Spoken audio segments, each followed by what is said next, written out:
Bonjour ou bonsoir à toi, frères et sœurs d'Afrique, et bienvenue dans cette courte vidéo qui est la deuxième d'une série de plusieurs vidéos dédiées à la diaspora africaine, notamment la diaspora africaine qui veut rentrer, s'installer en Afrique et être utile sur le continent. Dans la première vidéo, il était question de comprendre les raisons pour lesquelles tant d'Africains de la diaspora veulent rentrer, s'installer définitivement en Afrique et également les raisons qui les en empêchent la plupart du temps. Aujourd'hui, nous allons aller un peu plus en profondeur et voir comment se préparer au mieux pour rentrer, s'installer en Afrique. Il ne s'agit pas ici de formules magiques, mais il s'agit juste de mettre toutes les chances de son côté. Reste donc jusqu'à la fin pour qu'ensemble, nous discutons de cette thématique ultra importante.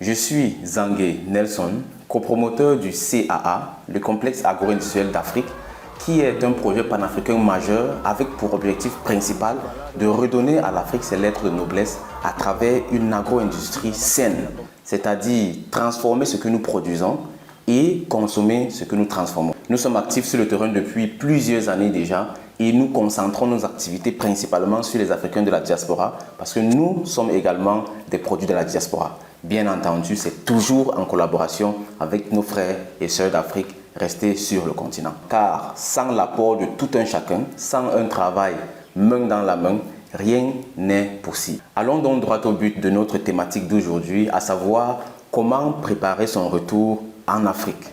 Tout d'abord, ce qu'il faut savoir, c'est que retourner définitivement en Afrique n'est pas du tout un petit projet. Ce n'est pas un projet à prendre à la légère et chacun qui a déjà essayé ou qui est en train de l'essayer s'en rend forcément compte. Et la première des choses à savoir ou à faire quand on est dans cet état de conscience, c'est d'être le meilleur ou la meilleure où tu es. En effet, plusieurs Africains pensent que c'est une fois retournés en Afrique qu'ils vont subitement dévoiler leur génie, dévoiler toute leur intelligence et être les meilleurs entrepreneurs du monde.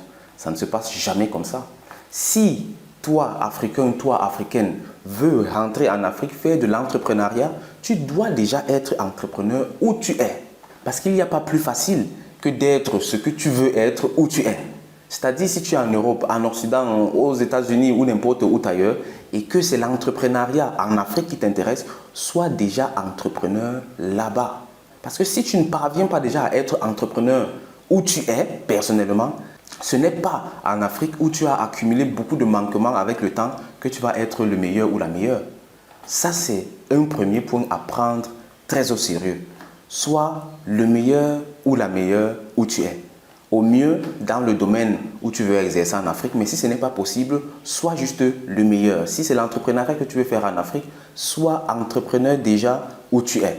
Si c'est un domaine d'expertise, juridiction ou comptabilité et autres, sois déjà cela où tu es et sois le meilleur ou la meilleure où tu es. Ça, c'est le premier point à prendre en compte.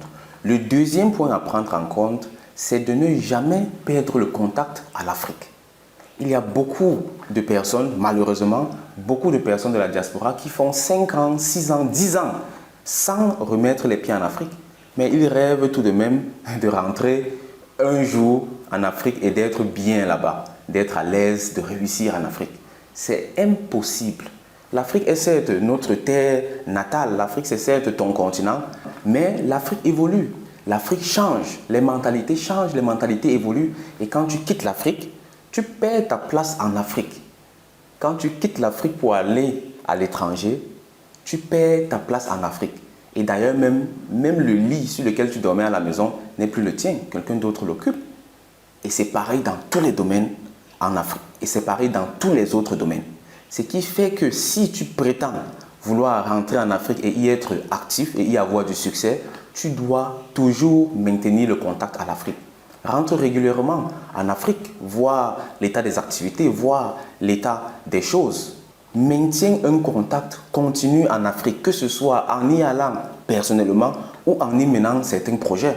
Si tu mènes un projet en Afrique, peu importe si c'est toi-même ou bien en groupe ou bien en communauté, Ça va te permettre de toujours avoir des informations sur l'Afrique. Et avec ça, tu pourras maintenir ce lien bien que la distance soit existante.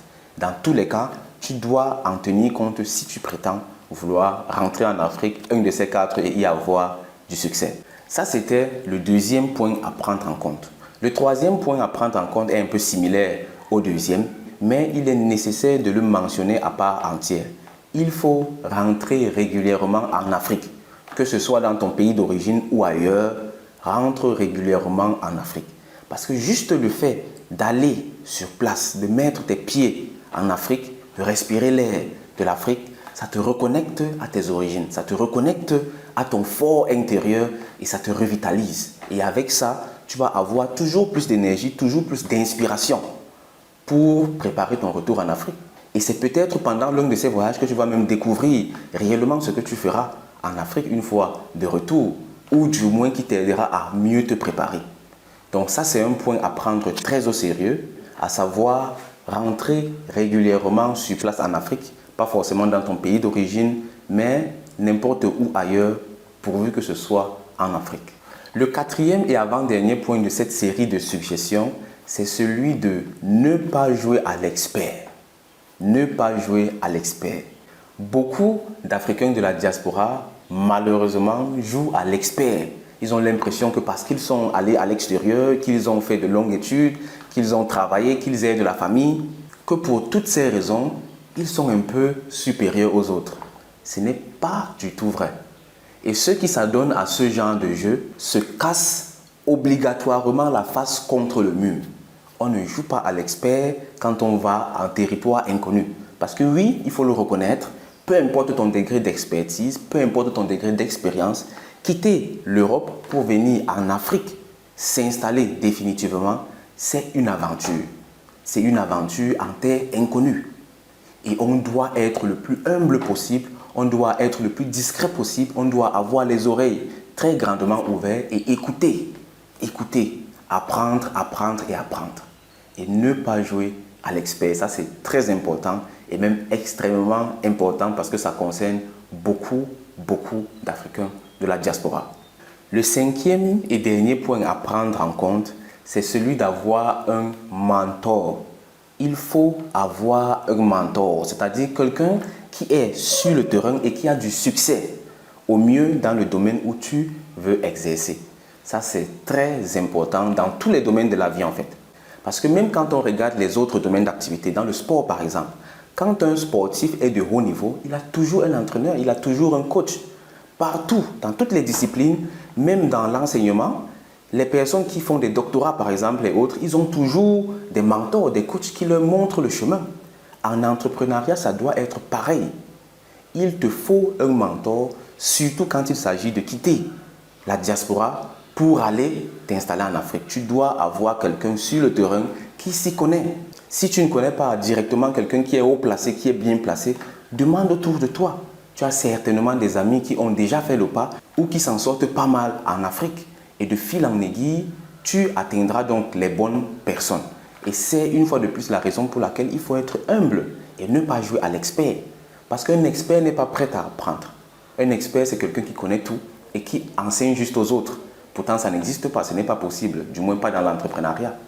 Tu dois donc être humble et avoir le courage d'avoir un mentor qui va t'apprendre comment ça se passe sur le terrain. Voici donc en gros les 5 suggestions que j'avais à partager avec toi. Il y en a forcément plusieurs autres, comme par exemple être en communauté. Parce qu'on ne peut pas évoluer en rang dispersé ou bien évoluer en mode solitaire. On doit toujours appartenir à un groupe qui nous rend plus forts. Si toi, tu as d'autres suggestions, d'autres idées, si toi, tu as déjà fait l'expérience de retourner en Afrique où tu es dans ce processus et que tu as d'autres suggestions à faire, merci de nous les partager dans les commentaires. Ça va forcément nous aider à en savoir plus et à mieux nous préparer. Dans tous les cas, on reste focus. Si tu as déjà pris la décision de rentrer en Afrique, c'est très bien parce que c'est sur le continent que ça se joue. Et c'est en Afrique que l'avenir du monde se joue désormais. Nous, du CAA, nous l'avons très bien compris et c'est la raison pour laquelle nous sommes actifs sur le terrain depuis 2016. Et nous t'invitons vivement à nous rejoindre afin que, main dans la main, nous avançons ensemble dans le but de redonner à notre Afrique ses lettres de noblesse. Le CAA est très engagé dans l'agro-industrie, c'est-à-dire l'élevage, l'agriculture et surtout la transformation. Et nous sommes très heureux à chaque fois qu'un Africain, qu'une Africaine se joigne à nous. Peu importe s'il est de la diaspora ou déjà installé sur place en Afrique, chaque main, chaque force est nécessaire afin de mieux attacher ce fardeau de bois qui est notre Afrique. Pour nous contacter, c'est très simple. Il suffit de visiter notre page web ou de regarder tout simplement dans la description de la vidéo. Nous y avons mis tous nos contacts. Merci une fois de plus de m'avoir écouté. On se retrouve dans une prochaine vidéo et ensemble, bâtissons l'Afrique. Au revoir, bye bye.